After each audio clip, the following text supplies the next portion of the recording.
এলেম কিন্তু দুই লাইনে আসে, কোনটা নিবা? নবী বলেন এমন এলেম দিও যে এলেমের দ্বারা যেন আমি উপকৃত হই।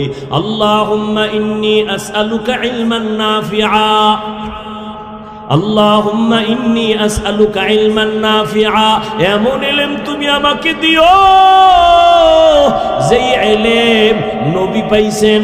ও আল্লাহ, ওই ইলম দাও যে ইলমের দ্বারা আমার উপকার হবে, উম্মতের ফায়দা হবে। আমার ইলম দিয়া যদি আমার আদব শিখতে না পারি, এই ইলম ইলমে নাফিআ।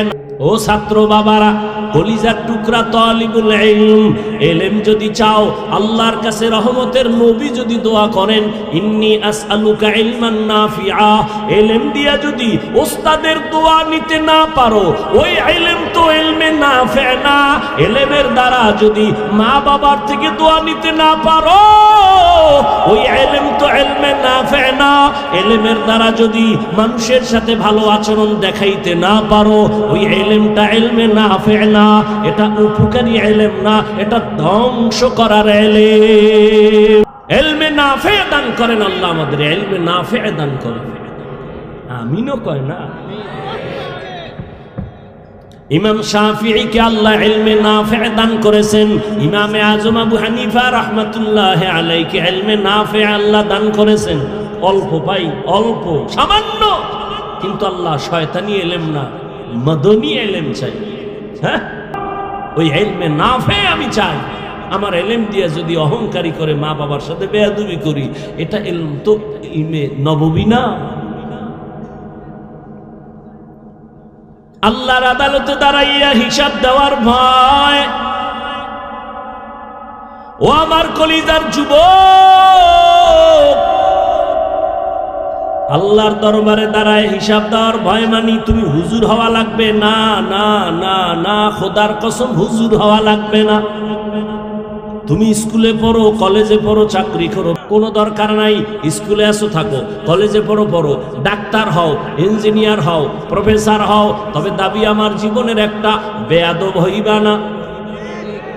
তোমার আচরণে কোনোদিন যেন মা বাবা কষ্ট না পায়। তাসলিমাও কিন্তু MBBS ডাক্তার, কিন্তু বেয়াদব। লিকুল্লি শাইইন যিনাতুন ফিল ওয়ারা ওয়া যিনাতুল মারই তামামিল আদাবি। আদবওয়ালা জিন্দেগির বড় দাম। আর আদবওয়ালা জিন্দেগি যদি চাও, ডাক্তার হইয়াও তোমার জীবন সফল, তবে লাগবে মা বাবার দোয়া। নামাজ পড়ে আছে না নাই? তোমার বিবেকটাকে জিজ্ঞাসা করো, তুমি কেন পারো না? তোমার মতো যুবক তাকায় দেখো, রাস্তায় গাড়ি চালায়, আজান হলে নামাজ পড়ে, দাড়িওয়ালা অভাব নাই, তুমি কেন পারবা না? তোমার মতো যুবক জেনারেল লাইনে থাকিয়া র্যাব, আর্মি, পুলিশ, বিডিআরের চাকরি করে, নামাজ ছাড়ে না, তুমি কেন পারো না? তোমার মতো যুবক নদীতে মাছ ধরে, নামাজ ছাড়ে না, তুমি কেন পারো না? তোমার মতো যুবক ওই সিমেন্ট ফ্যাক্টরিতে গাধার মতো কাম করে, নামাজ ছাড়ে না। রড ফ্যাক্টরিতে গিয়া দেখো, তোমার মতো যুবকরা কাজ করে, আজান হলে নামাজ পড়ে, রমাজান মাসে এত কষ্টের মধ্যে একটা রোজাও, 5 বেলার নামাজ পড়ে, যার স্বামী আছে স্বামীর মাল হেফাজত করে, সন্তান থাকলে সন্তানগুলোকে আদর্শওয়ালা বানানোর মেহনত করে। আম্মা জান, আপনি কেন পারবেন না? আপনি তো ওই দামি নারী খাদিজা রাদিয়াল্লাহু আনহার মতো নারী, আপনারা তো নবীদের মায়ের মতো নারী, আপনারা তো সাহাবায়ে কেরামদের মতো দামি নারী, আর ইসমাঈল নবীর মা হাজরা আলাইহা সালামের মতো দামি নারী, ঈসা নবীর মা মারিয়াম আলাইহা সালামের মতো দামি নারী। বেঈমান ফেরাউনের ঘরে স্ত্রীর নাম কি? আসিয়া। যে আসিয়া, ফেরাউন এত বড় বেঈমান, আল্লাহর বিরুদ্ধে গিয়া নিজের খোদা দাবি করলো, অথচ তার ঘরে আসিয়া এমন দামি হয়ে গেল।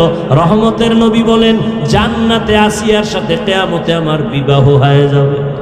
এরে আম্মা জান, আপনার স্বামী তো ফেরাউনের মতো খারাপ না। মা যদি বুঝাইতেন, কোনদিন স্বামী হারাম কামাই ঘরে নিত না।